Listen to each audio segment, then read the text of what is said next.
जय श्री कृष्णा दोस्तों, आपका हमारे चैनल हिंदी व्रत कथा में स्वागत है। आज हम आपको कार्तिक मास में सुनने वाली सारी कहानियां एक ही वीडियो में बताने जा रहे हैं। तो आइए सुनते हैं कार्तिक स्नान की कहानी।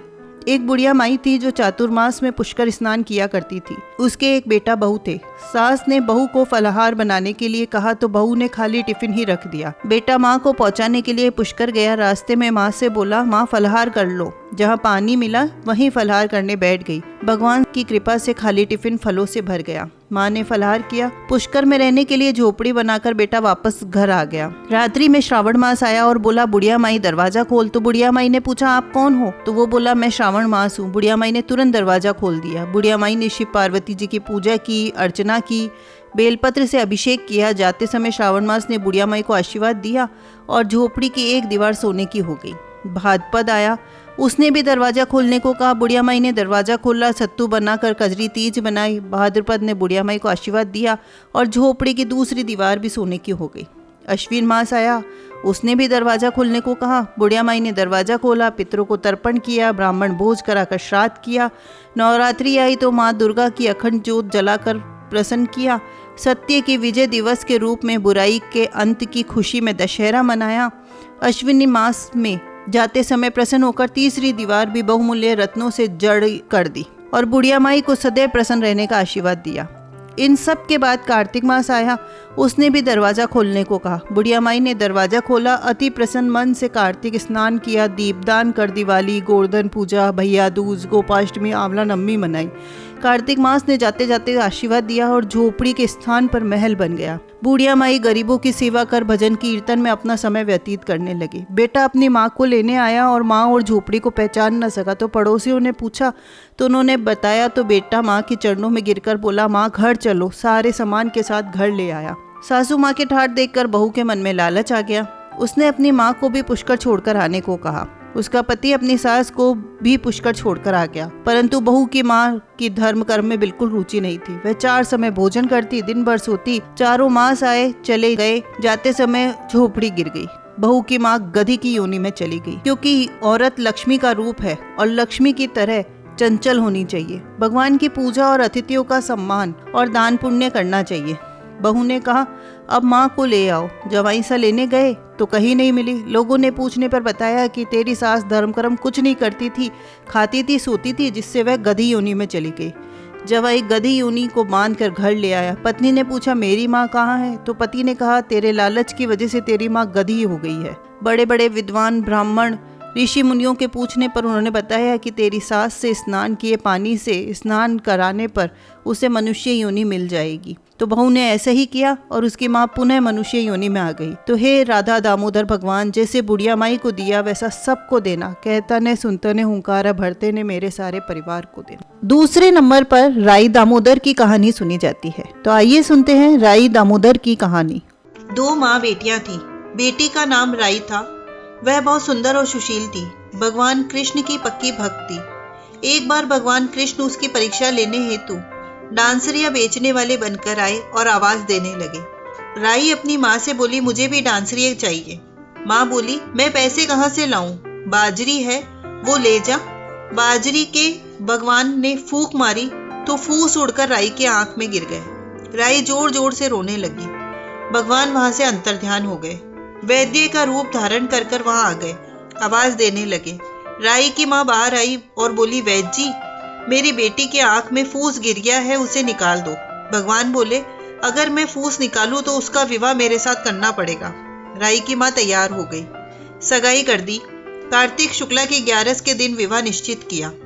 माँ सोचने लगी, बेटी को क्या दूंगी। सोने की दुकान पर जाकर बोली कि मेरी राई के लिए लौंग व बिछिया गढ़ दे। सुनार बोला, मुझे समय नहीं है, मैं तो कृष्ण भगवान के गहने गढ़ रहा हूँ। हलवाई व बनिया तो जहां भी गई उसको यही जवाब मिला। माँ तो घर आ गई, अब क्या करे। वो घर आई तो झोपड़ी महल में बदल गई। आनंद हो उठा। ठाठ से विवाह की तैयारियां होने लगी। भगवान बारात लाए। माँ ने खूब ठाठ से राई का ब्याह भगवान कृष्ण के साथ कर दिया। भगवान राई को लेके द्वारका गए तो राई महल में ही रहने लगी। दूसरी रानियां चिढ़ने लगी। सावन में राई पियर गई तो भगवान ने सोचा कि तीज भेजूं। 7 जरी के बेस 5 सोने के गुट्टे भी रखे। 2 हंसों को बुलाया और बोले सीधा राई के पीहर जाना और कहीं मत रुकना। राधा रुक्मण को पता चला तो उन्होंने हंसों को अपने महल में बुला के कहा, थोड़े मोती चुग लो। हंस आ गए मोती चुगने लगे। राधा रुक्मण ने सारा सामान निकाल कर उसमें फटे पुराने कपड़े और 5 कांटे रख दिए और पोटली हंसों को दे दी। हंस सामान लेके राई के पास गए तो राई खुशी से नाचने लगी। जैसे ही पोटली खोली 5 उंगलियों में 5 कांटे चुभ गए। राई दुखी हुई। सावन खत्म हुआ तो भगवान लेने आए। राई भगवान से बोली नहीं। भगवान आए तो राई दूर दूर हो जाए। भगवान ने सोचा कोई बात नहीं। राई फिर भी नहीं बोली। इतने पर भी राई भगवान को अपने महल में ही जिमाती, भोजन में दही जरूर देती। एक दिन भगवान बिल्ली बनके दही खा गए। अब राई दही कहाँ से रखे। भगवान गुजरी बनकर दही बेचने आए। राई नीचे जाकर बोली, थोड़ा दही दे दो। गुजरी रूप भगवान बोले, राई तुम उदास क्यों हो? हमने सुना आप भगवान से नाराज हो। राई बोली, तुझे क्या मतलब, तू जा। तो गुजरी रूपी भगवान बोले, हम सहेली जैसे हैं, मन की बात कहो तो मैं किसी से नहीं कहूंगी। राई ने सारी बात कही। सुनते ही भगवान को अचंभा हुआ। वे असली रूप में आ गए। बोले, ये कैसे हुआ? मैंने तो जरी के बेस और 5 गट्टे भेजे थे। भगवान ने हंसों को बुलाकर पूछा, तुम कहीं रुके तो नहीं? हंस बोले, राधा रुक्मण के महल में रुके और कहीं नहीं रुके। भगवान ने राधा रुक्मण को बुलाया और पूछा, आपने ऐसा क्यों किया? तो बोले, आप हमारे महल नहीं पधारे, इसलिए हमने ऐसा किया। भगवान बोले, आप हमको प्रेम से बुलाते तो हम जरूर आते। फिर भगवान बोले, कार्तिक का महीना राई को दूंगा, 5 दिन परसीर्थियां राधा रुक्मण को और 11 सत्यभामा को दूंगा। भगवान ने सबको मान दिया। हे भगवान, राधा रुक्मण राई को मान दिया, वैसा सबको देना। घट्टी को पूरी करना, पूरी को प्राण देना, भूल चूक माफ करना। तो आइए सुनते हैं सीता माता की नितनेम की कहानी। कार्तिक स्नान में सीता माई की नितनेम की कहानी भी कही जाती है। कहा जाता है सीता मैया रोज कार्तिक स्नान के वक्त मंदिर में आके खुद ये कहानी कहती थी। इसे नित्य नियम की कहानी भी कहते हैं। ये कहानी सीता माता कहती थी और इसे श्री राम जी ने खुद सुना था। एक दिन श्री राम भगवान को किसी काम से बाहर जाना पड़ गया तो सीता माता कहने लगी, भगवान मेरे तो 12 बरस का नित्य नेम है, अब आप बाहर जाएंगे तो मैं अपनी कहानी किसे सुनाऊंगी? तो श्री राम जी ने कहा, तुम कुएं की पाल पर जाकर बैठ जाना, वहाँ जो औरतें पानी भरने आएगी उन्हें अपनी कहानी सुना देना। सीता माता कुएं की पाल पर जाकर बैठ गई। एक स्त्री आई, उसमें रेशम की जरी की साड़ी पहन रखी थी, सोने का घड़ा ले रखा था। सीता माता उसे देखकर बोली, बहन मेरा 12 बरस का नितनेम सुन लो। वह स्त्री बोली, मैं तुम्हारा नितनेम सुनूंगी तो मुझे घर जाने में देरी हो जाएगी, मेरी सास मुझसे लड़ेगी। उसने कहानी नहीं सुनी और चली गई। उसकी रेशम जरी की साड़ी फट गई, सोने का घड़ा मिट्टी के घड़े में बदल गया। सास ने देखा तो पूछा कि ये किसका दोष अपने सर लेकर आ गई? बहू ने कहा, कुएं पर एक औरत बैठी थी, उसने कहानी सुनने के लिए कहा लेकिन मैंने नहीं सुनी, जिसका यह फल मिला है। बहू की बात सुनकर अगले दिन वही साड़ी और घड़ा लेकर सासू कुएं की पाल पर गई। सास को वही माता सीता बैठी मिली। माता सीता ने कहा, बहन मेरी कहानी सुन लीजिए। सास बोली, एक बार छोड़, मैं तो 4 बार कहानी सुन लूंगी। सीता माता ने कहानी कहनी शुरू करी। राम आए, लक्ष्मण आए, देश के पुजारी आए, नित नेम का नेम लाए, आओ राम बैठो राम, तपी रसोई जीमो राम, माखन मिश्री खाओ राम, दूध पताशा पियो राम, सूत का पलका मोठो राम, शाल दुशाला ओढ़ो राम, जब बोलूं जब राम ही राम, राम सवारे सबके काम, खाली घर भंडार भरेंगे, सबका बेड़ा पार करेंगे, जय राम जय शिया राम। सास बोली, बहन कहानी तो बहुत अच्छी लगी। कहानी सुनकर सास घर गई तो साड़ी फिर से रेशम जरी की बन गई, मिट्टी का घड़ा फिर सोने के घड़े में बदल गया। बहू कहने लगी, सासू माँ आपने ये सब कैसे किया? तो सास ने कहा, बहू तू दोष लगा के आई थी, मैं दोष तार कर आई हूँ। बहू ने फिर पूछा कि वो कुएं वाली स्त्री कौन थी? तो सास बोली, वे सीता माता थी, वे पुराने से नया कर देती है, खाली घर के भंडार भर देती है, लक्ष्मी का वास घर में कर देती है, आदमी की जो भी इच्छा हो उसे पूरा कर देती है। बहू बोली कि ऐसी कहानी मुझे भी सुना दो। सास बोली, ठीक है तुम भी सुनो। सास ने कहानी शुरू की। राम आए, लक्ष्मण आए, देश के पुजारी आए, नितनेम का नेम लाए, आओ राम बैठो राम, तपी रसोई जीमो राम, माखन मिश्री खाओ राम, दूध पताशा पियो राम, सूत का पलका मोठो राम, शाल दुशाला पोठो राम, शाल दुशाला ओढ़ो राम, जब बोलूं जब राम ही राम, राम सवारे सबके काम, खाली घर भंडार भरेंगे, सबका बेड़ा पार करेंगे, जय श्री राम जय जय राम, जय श्री राम जय जय राम। कहानी सुनकर बहू बोली कि कहानी तो बहुत अच्छी है।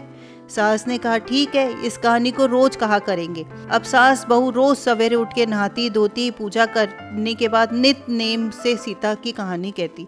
एक दिन उनके यहाँ पड़ोसन की औरत आई, बोली बहन जरा सी आँच देना। तो वह बोली आज तो अभी हमने जलाई ही नहीं। पड़ोसन ने कहा कि तुम सुबह 4 बजे से उठकर क्या कर रही हो? उन्होंने कहा सुबह उठकर हम पूजा करते हैं, सीता माता की नित्यनेम की कहानी कहते हैं। पड़ोसन ने उनकी बात सुनी तो कहा सीता माता की कहानी से तुम्हें क्या मिलता है? वे बोली कि इस कहानी से घर के भंडार भर जाते हैं, सारे काम सिद्ध हो जाते हैं, मन की इच्छा पूरी होती है। पड़ोसन कहती है बहन तेरी कहानी मुझे भी सुना दे। वह बोली ठीक है, तुम भी ये कहानी सुन लो। सारी कहानी सुनने के बाद पड़ोसन कहने लगी बहन कहानी तो मुझे बहुत अच्छी लगी। अब वह पड़ोसन भी नित्य नेम से सीता मैया की कहानी कहने लगी। कहानी कहने से सीता मैया ने पड़ोसन के भी अन्न के धन के भंडार भर दिए। पूरे मोहल्ले में नित्यनेम की कथा चल पड़ी, हर किसी की मनोकामना पूर्ण होने लगी। तो बोलिए सीता मात की जय हो। हे सीता मैया, जैसे आपने उनके भंडारे भरे वैसे भी आप हमारे भी भंडारे बनना, कहानी सुनने वालों के भी और कहानी कहने वालों के भी। तो बोलिए सीता मैया की जय हो। तो आइए सुनते हैं इल्ली और घुन की कहानी। एक इल्ली और घुन था। इल्ली बोली आओ घुन कार्तिक नहाए। तो घुन बोला तू ही नहा ले, मैं तो नहीं नहाऊंगा। बाद में इल्ली तो राजा की लड़की के पल्ले लगकर चली गई और कार्तिक नहाती रही और घुन नहीं नहाया। कार्तिक उतरते ही दोनों मर गए। बाद में इल्ली ने कार्तिक नहाने के कारण राजा के घर जन्म लिया और घुन राजा के घर गधा बना।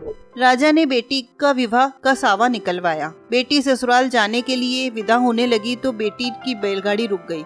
राजा रानी बोले कि बैलगाड़ी क्यों रुक गई है? बेटी तुझे जो चाहिए मांग ले। लड़की बोली ये गधा मुझे चाहिए। वह बोले यह क्या मांगा? यह मत ले, चाहे धन दौलत ले जा। परंतु वह नहीं मानी और कहा मुझे तो यही गधा चाहिए, और वह गधा रथ के साथ बांध दिया। जब गधे को साथ बांध दिया तो वह फुदक फुदक कर भागने लगा। लड़की महल में जाने लगी तो उसे सीढ़ी के नीचे बांध दिया। जब सीढ़ी उतरने लगी तो गधे ने कहा लड़की थोड़ा पानी पिला दो। तो लड़की ने कहा मैंने पहले ही कहा था काती ना ले, तब तूने कहा कि मैं तो बाजरा खाऊंगा, ठंडा ठंडा पानी पीऊंगा। उनकी आपस की बातें दौरानी जेठानी ने सुन ली तो देवर को सिखा दिया कि तुम क्या जादूगरनी लाए हो जो जानवरों से बातें करती है? तो वह बोला कि कानों सुनी नहीं मानता, आंखों देखकर मानूंगा। दूसरे दिन वह छुप कर बैठ गया। देखा कि रानी महल से नीचे उतरी। गधा फिर वही बात बोला। रानी ने जवाब दिया। जब राजकुमार बोला रानी तू जानवरों से बातें कर रही है, तू बता दे नहीं तो तलवार से मार दूंगा। रानी ने कहा औरत का भेद मत पूछो। तो राजा ने कहा मैं तेरा पूरा भेद लूंगा।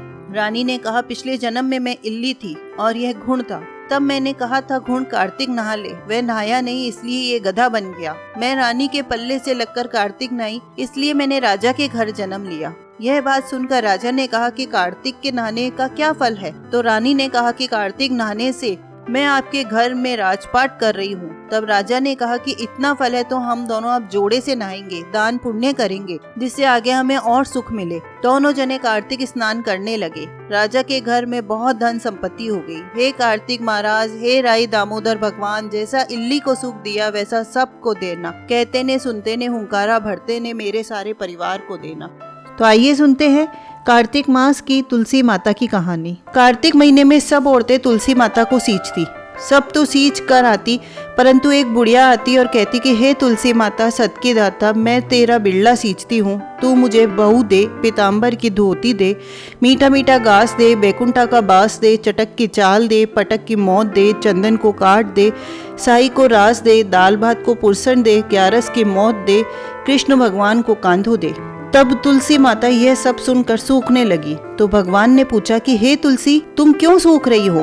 तुलसी माता ने कहा कि एक बुढ़िया रोज आती है और यही बात कह जाती है। मैं सब बात तो पूरी कर दूंगी, लेकिन कृष्ण का कंधा कहाँ से दूंगी? तो भगवान बोले कि जब वह मरेगी तो मैं अपना कंधा दे आऊंगा, तो बुढ़िया माई से कह देना। बाद में बुढ़िया बाई मर गई। सारे गांव वाले इकट्ठे हो गए, बुढ़िया को ले जाने लगे। वो इतनी भारी हो गई कि किसी से भी नहीं उठी। सब कहने लगे ये तो इतनी पूजा पाठ करती थी, पाप नष्ट होने के लिए माला फेरती थी, फिर भी भारी हो गई। बूढ़े ब्राह्मण के वेश में भगवान आए। सबने पूछा कि यहाँ कैसी भीड़ हो रही है। तब आदमी बोले कि ये बुढ़िया माई मर गई, पापण थी जो किसी से भी नहीं उठती। तो भगवान ने कहा कि मेरे को एक बात इसके कान में कहने दो, उठ जाएगी। तो भगवान ने कान में जाकर कहा, बुढ़िया माई मन की निकाल ले, पीताम्बर की धोती ले, मीठा मीठा घास ले, बैकुंठा का बास ले, चटक की चाल ले, पटक की मौत ले, दाल भात को पुरसन ले, कृष्ण भगवान को कांधा ले। यह सुनते ही बुढ़िया माई हल्की हो गई। भगवान उसे अपने कंधे पर ले गए, उसे मुक्ति मिल गई। हे तुलसी माता, जैसे उसकी मुक्ति की वैसी सबकी करना, जैसे आपने कृष्ण भगवान का कांधा दिया सबको दिलाना। तो दोस्तों, आपको ये कहानी अच्छी लगी हो तो प्लीज लाइक करें, कमेंट करके हमें प्रोत्साहित करें और हमारे चैनल को सब्सक्राइब करें। धन्यवाद। तो आइए सुनते हैं पीपल पतवारी की कहानी। कार्तिक स्नान में सुबह जब मंदिर जाते हैं तो पीपल और पतवारी की पूजा करना भी अनिवार्य है। जो लोग कार्तिक स्नान करते हैं उन्हें पीपल और पतवारी की पूजा करके उन्हें दीपदान जरूर करना चाहिए और उनकी कहानी सुननी चाहिए। तो आइए सुनते हैं पीपल पतवारी की कहानी। एक गुजरी थी, उसने अपनी बहू से कहा तू दूध दही बेच आ। वो दूध दही बेचने लगी। कार्तिक का महीना था, वहाँ पर सब औरतें पीपल सींचने आती थी, तो वह भी वहीं बैठ गई। औरतों से पूछने लगी कि तुम क्या कर रही हो। तो औरतें बोली हम तो पीपल पतवारी सींच रहे हैं। तो उसने कहा इससे क्या होता है। औरतों ने जवाब दिया कि इसके करने से अन्न धन मिलता है, वर्षों का बिछड़ा हुआ पति मिलता है। तो उस गुजरी ने कहा तुम तो पानी सींच रही हो, मैं दूध दही से सींचूंगी। और बेचने के दूध दही से पतवारी सींचती और पीपल सींचती। उसकी सास रोज कहती कि तू दूध दही बेचकर पैसे ला कर दे। तो उसने कहा महीना पूरा होगा तो पैसे आ जाएंगे। पूनम के दिन गुजरी की बहू पीपल पतवारी के पास धरने जाके बैठ गई। पीपल पतवारी ने पूछा तू यहाँ क्यों बैठी है। उसने कहा मेरी सास दूध दही के पैसे मांगती है। तो पीपल पतवारी ने कहा मेरे पास पैसे नहीं है, ये भाटे डंडे पान धतूरे हैं, ले जा। और वह ले जाके उसने गुल्लक में रख लिए। जब सास ने पूछा बहू पैसे लाई। तो गुजरी ने कहा मैंने पैसे गुल्लक में रखे हैं। तो सास ने गुल्लक देखा तो सास देखती ही रह गई, उसमें हीरे मोती जगमगा रहे हैं, पत्तों का धन हो गया है। सास बोली बहू इतना पैसा कहाँ से लाई है। बहू ने आकर देखा कि वहाँ तो बहुत सारा धन पड़ा हुआ है। तो गुजरी की बहू ने कहा सासू जी मैंने तो 1 महीना दूध दही से पीपल पतवारी सींची, मैंने उससे धन मांगा तो उसने भाटे डंडे पान धतूरे दे दिए और वही मैंने गुल्लक में रख दिए और ये हीरे मोती हो गए।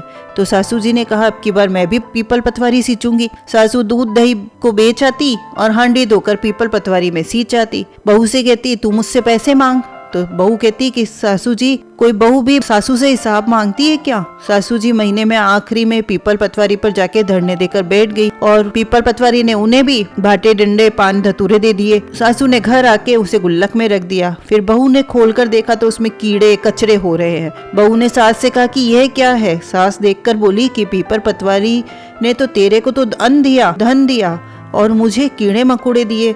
तो पीपल पतवारी बोली कि बहू तो निस्वार्थ सींचती थी और तू सासू जी धन की भूखी सींचती थी। इसलिए हे पीपल भगवान पतवारी माता जैसे बहू पर प्रसन्न हुए वैसे सब पर प्रसन्न रहना। कहने ने सुनते ने हुंकारा भरते ने सबकी मनोकामना पूर्ण करना। कार्तिक मास में शालिग्राम जी, तुलसी विवाह, ये सब कहानियां जरूर सुननी चाहिए। तो आइए सुनते हैं शालिग्राम जी की कहानी। एक बुढ़िया थी। कार्तिक मास में वो पुष्कर स्नान का विचार कर पड़ोसन से बोली मैं पुष्कर जा रही हूँ, तुम मेरे शालिग्राम जी को रख लो। पड़ोसन बोली मुझे सेवा पूजा नहीं आती है, बताओ वैसे मैं कर दूंगी। बुढ़िया बोली सवेरे इनको उठाना, गंगा से लोटा भरकर पानी लाना, आते समय बगीचे से पुष्प तुलसी लाना, भगवान को जल व कच्चे दूध से नहलाना, चंदन लगाकर पुष्प तुलसी चढ़ाना, दूध का भोग लगाना, दोपहर को रसोई जो भी बने उसका भोग लगाना, शाम को दिया जलाना, ऐसे सेवा पूजा करना। कहकर वह चली गई। पड़ोसन ने बुढ़िया माई के कहे अनुसार किया, पर भगवान की थाली में भगवान जीमते ही नहीं, दूध पिया ही नहीं। ये देख वो चिंता में पड़ गई। बोली आपकी मालकिन आएगी तो कहेगी कि मेरे भगवान को दुबला कर दिया, अभी 1 महीना है, आप जीम लो तो मैं भी जीमूं। वह भूखी बैठी रही। भगवान ने सोचा अब तो दर्शन देने पड़ेंगे। छोटा सा मोर मुकुट पीताम्बरधारी रूप लेकर पाटे पर बैठ गए। दूध पी लिया, जीम लिया, रोज ऐसा ही होता। एक दिन भगवान ने कहा कि मैं गाय चरा लाऊं। तो पड़ोसन बोली थोड़े दिन तो रहोगे, क्यों जाते हो। तो भगवान माने नहीं। हाथ में सोने की लाठी, कंधे पर हीरे मोती का पीताम्बर डाल गाय चराने जाते। महीना बीता, बुढ़िया माई घर आई। स्नान ध्यान से निमट के सोचा कि सालीग्राम जी को ले आऊं। पड़ोसन के गई। पड़ोसन बोली सालीग्राम जी को शाम को आएंगे तब ले जाना। बुढ़िया सालीग्राम जी के लिए जिद करने लगी। झगड़ा हो गया, लोग इकट्ठे हो गए। पड़ोसन बोली बुढ़िया को समझाओ, 1 महीना निकाला, जैसे तैसे शाम तक का भी सब्र रख ले। बुढ़िया धरना देकर बैठ गई। शाम पड़े भगवान आए। गाय उनकी जगह छोड़कर भगवान मंदिर में विराज गए। पड़ोसन बुढ़िया से बोली ले जाओ तुम्हारे भगवान। और भगवान से बोली भगवान बुढ़िया को भी रूप दिखा दो, नहीं तो मेरे प्रति ये अंधविश्वास ही रखेगी। भगवान ने मोर मुकुट पीताम्बर धर हाथ में सोने की लाठी लेकर दर्शन दिया। तो भगवान ने भोले भक्तों को दर्शन दिए। हे भगवान वैसे ही सभी को देना। बोलिए पीताम्बर धारी की जय हो, मोर मुकुट धारी की जय हो। तो दोस्तों, आपको ये कहानी अच्छी लगी हो तो प्लीज़ लाइक करें, कमेंट करके हमें प्रोत्साहित करें और हमारे चैनल को सब्सक्राइब करें। धन्यवाद।